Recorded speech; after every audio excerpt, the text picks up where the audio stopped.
That's a really tough one, because it's such there's no real answer to that, but I think listening to the next generation coming up from the law schools or from their colleges, being aware what types of people are applying to the firms, so coming to events like this where you can see all different types of people applying, and realising that students now value diversity at law firms and inclusion policies as much as maybe the performance of the firm. So I think having those all interlinked and firms realising that is a major step forward, but there's still a lot to do.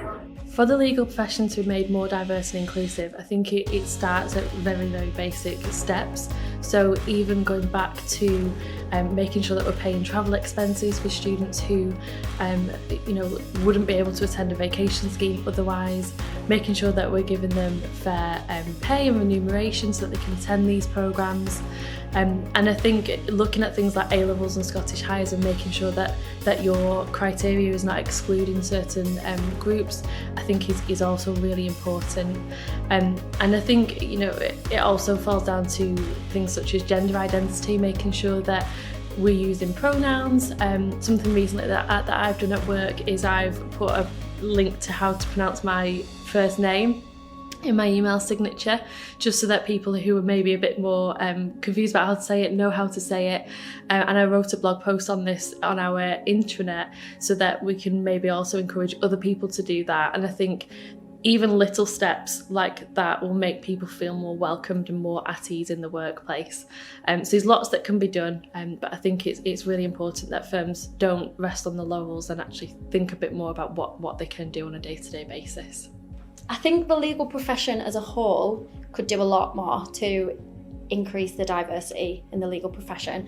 I think Hill Dickinson itself is really good at, it's really transparent with women and promoting them at the same rate as male partners.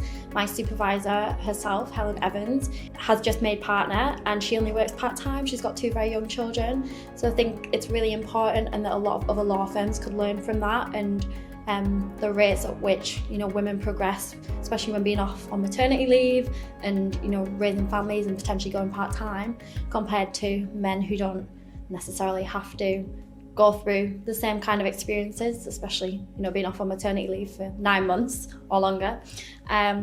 So yeah, I think that's a really important thing, and a lot of law firms could learn from that. I also think flexible working for families can be really important. So I think just kind of having a policy in place that allows people to kind of balance the work and family life. I think there's quite a strong perception that the legal profession is kind of 8 till 6 every day. You have to be in the office, your face has to be shown. So I think it's important that that balance is reflected as we move forward, and especially as hybrid working comes more into play as well.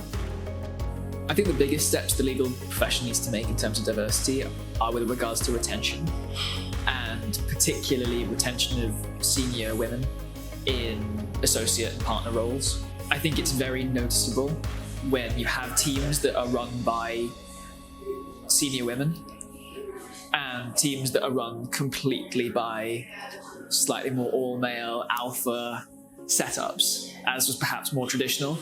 And I think the real reason to make the change and to really invest in listening to people in terms of what they need and what's keeping them and what's getting them to leave, like to really understand those attrition factors, is the fact that clients actually care about this. As in, on their panels, they care about this.